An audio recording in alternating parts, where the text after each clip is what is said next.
Hi there, today I'm going to be reviewing Kick-Ass 2, which I recommend you do not see. Do not waste your money on this tripe.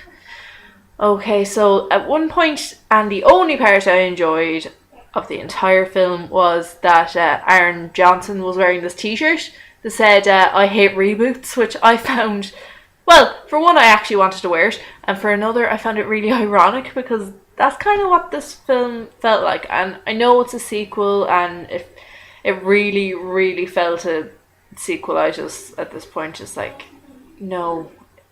It didn't feel like the same franchise. Like, everything that was right with the first film was missing from this one. It just felt bland and boring, and I gave up wanting to, actually, to be honest, I just wanted them all to die after 10 minutes. Like, I just didn't care anymore. Like, Hit Girl, I love her. She was possibly the best part of the film anyway, but to be honest, even now they took what she was in the first film and they made her so much less. She became a shadow of herself and not nearly as interesting. They took what was a fresh new approach to the superhero franchise, and you know when things are so derivative and you're watching this and you're like, no, I don't want to see the same thing over and over. I want to see something different, and that's what Kick-Ass was, and that's why it did so well. But when you watch the sequel, it's like they've fallen for all these tropes and idioms, and it becomes like a stereotypical superhero film. And I hate that. It irked me so much. And then you have like 3 subplots going on, that's fine. That happens. But characters you cared about in the first film, you just didn't care anymore. Like, I could happily have seen, well, not Hit Girl, but I could see any of the rest of them die.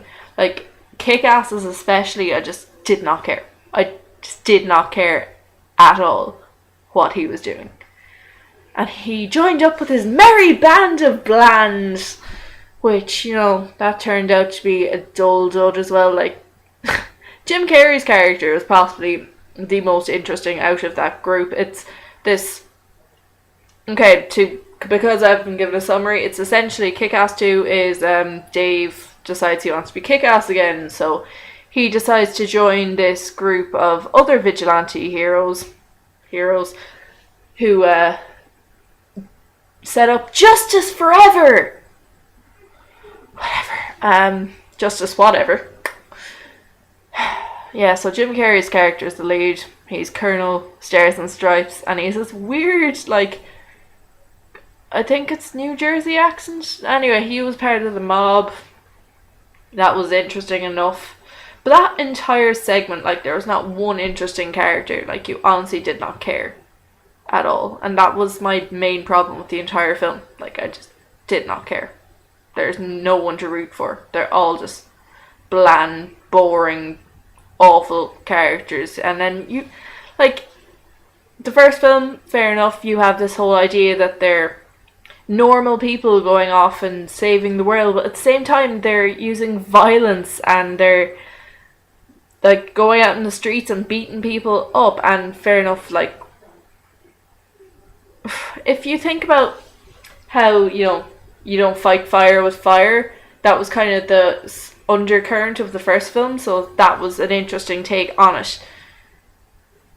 But like, it just kind of seemed to say, oh, vigilantism is great, and you know, it's not, that wasn't the point. And it just, this film felt like a completely different thing to the first one, which was weird when it was a sequel, you know.